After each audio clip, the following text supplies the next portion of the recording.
তো ক্লাসটা কিন্তু খুব ইম্পর্টেন্ট। ক্লাসটায় শেষ পর্যন্ত লেগে থাকলে উপকার আমার থেকে আপনারই বেশি হবে। ওকে, আমরা শিখবো যে ইন শুধু প্রিপজিশন হিসাবেই ব্যবহার হয় না, ইন আরো কিছু পার্টস অফ স্পিচ হিসাবে ব্যবহার হয়, এবং কোন পার্টস অফ স্পিচ হিসাবে ব্যবহার হলে কোনটা অর্থ প্রকাশ করবে সেটা এখন আমরা একটু দেখে নিই, এক নজরে দেখে নেই।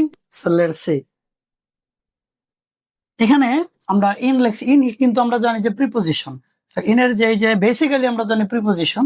এই যে এখানে আমি লিখছি ইন কিন্তু অ্যাডজেক্টিভ হিসাবেও ব্যবহার হয়, নাউন হিসাবেও ব্যবহৃত হয়, অ্যাডভার্ব হিসাবেও হয়, আবার প্রিপজিশন হিসাবে, এটা তো জানি আমরা। তো আচ্ছা, এখন দেখি যে ইনটা যখন অ্যাডজেক্টিভ হিসাবে ব্যবহার হবে তখন এটার অর্থটা প্রকাশ করবে কি। ইনটা যখন প্রিপজিশন অ্যাডজেক্টিভ হিসাবে ব্যবহার হবে তখন এটার অর্থ থাকবে জনপ্রিয় বা চলতি, অর্থাৎ ট্রেন্ডিং আছে যেটা। ঠিক আছে, ট্রেন্ডিং, ফেসবুকে ট্রেন্ডিং থাকে না, আমরা জানি যে ফ্যাশন, যে ফ্যাশন গুলো ট্রেন্ডিং এ থাকে, তো এইটা বোঝাবে যখন, তখন এটা জনপ্রিয় বা চলতি।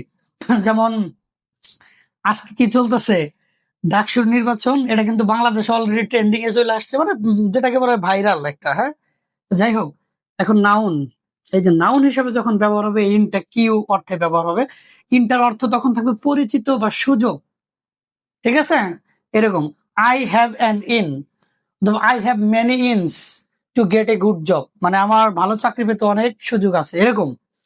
তো অ্যাডভার্ব হিসেবে যখন ব্যবহার হবে এই ইনটা, অর্থাৎ কোনো স্থান বোঝালে, যেমন ইন মানে কি, ইন মানে মধ্যে, যেমন ইন মানে হচ্ছে মধ্যে, এটা যখন কোন একটা প্লেস হিসেবে ব্যবহার হবে, ঠিক আছে, তখন এটা হয়ে যাবে অ্যাডভার্ব। অর্থাৎ হয়ার দ্বারা প্রশ্নের উত্তর যখন দিবে এই ইনটা, তখন হয়ে যাবে এটা অ্যাডভার্ব। আর প্রিপজিশন হিসেবে কি ব্যবহার হবে এটা কিন্তু পোলাইফানেও জানে, আমরাও জানি, সবাই জানে, টিচারটাও জানে। তার মানে ইনটা যখন প্রিপজিশন হিসেবে ব্যবহার হবে, তার মধ্যে বা ভিতরে, মধ্যে বা ভিতরে ব্যবহার হবে। ওকে, লেটস সি ফর এক্সাম্পলস। ঠিক আছে, ওকে লেটস সি। এই দাঁড়াও,